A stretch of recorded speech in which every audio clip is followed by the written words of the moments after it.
इस वायरस ने हमारे कई अपनों को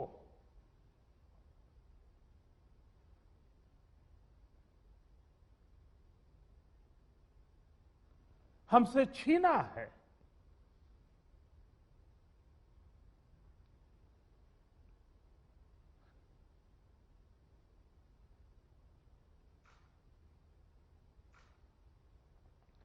मैं उन सभी लोगों को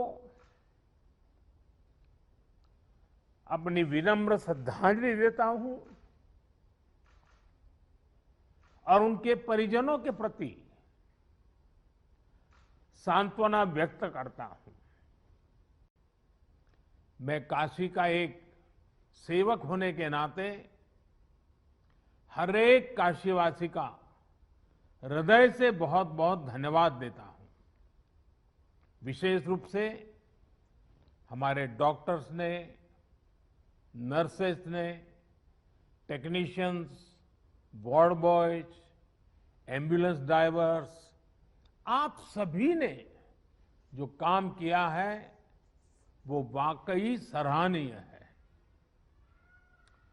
हालांकि ये महामारी इतनी बड़ी है कि आप सबके इस कठिन परिश्रम और असीम प्रयासों के बावजूद भी हम अपने परिवार के कई सदस्यों को नहीं बचा पाए।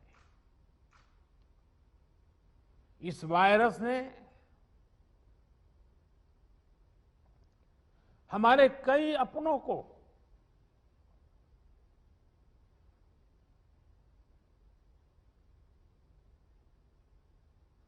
हमसे छीना है।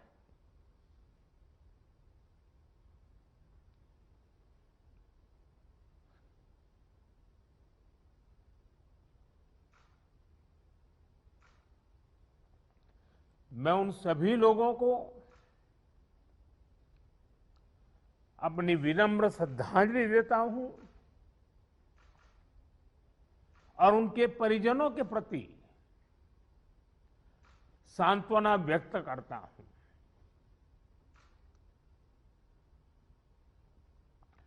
साथियों, कोरोना की सेकंड वेव में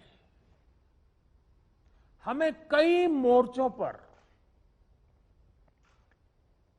एक साथ लड़ना पड़ रहा है। इस बार संक्रमण दर भी पहले से कई गुना ज्यादा है और मरीजों को ज्यादा दिनों तक हॉस्पिटलाइज भी रहना पड़ रहा है। इन सब से हमारे हेल्थ सिस्टम पर एक साथ बहुत बड़ा दबाव पैदा हो गया है। बनारस तो वैसे भी सिर्फ काशी के लिए नहीं, पूरे पूर्वांचल की स्वास्थ्य सेवाओं का एक केंद्र है। बिहार के भी कुछ हिस्से के लोग काशी पर डिपेंडेंट होते हैं। ऐसे में स्वाभाविक तौर पर यहां की स्वास्थ्य व्यवस्था पर इतना दबाव बहुत बड़ी चुनौती बनकर के आया। पिछले 7 सालों से यहां के हेल्थ सिस्टम को लेकर जो काम हुआ उसने हमारा बहुत साथ दिया। फिर भी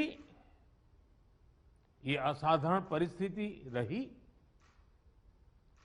हमारे डॉक्टर्स, हमारे हेल्थ वर्कर्स के इतने बड़ी परिश्रम से ही इस दबाव को संभालना संभव हुआ है। आप सभी ने एक एक मरीज की जीवन रक्षा के लिए दिन रात काम किया। खुद की तकलीफ, आराम, इन सब से ऊपर उठकर जी जान से जुटे रहे, काम करते रहे। आपकी इस तपस्या से बनारस ने जिस तरह इतने कम समय में खुद को संभाला है, आज पूरे देश में उसकी चर्चा हो रही है। साथियों, इस मुश्किल दौर में बनारस की सेवा में लगे हमारे जनप्रतिनिधियों ने और अधिकारियों ने भी, हमारे सुरक्षा बलों ने भी लगातार काम किया है। ऑक्सीजन की सप्लाई को बढ़ाने के लिए ऑक्सीजन प्लांट शुरू किए गए, कई नए ऑक्सीजन प्लांट भी लगाए गए। बनारस समेत पूर्वांचल में नए वेंटिलेटर्स और ऑक्सीजन कॉन्सेंट्रेटर्स की भी व्यवस्था की गई।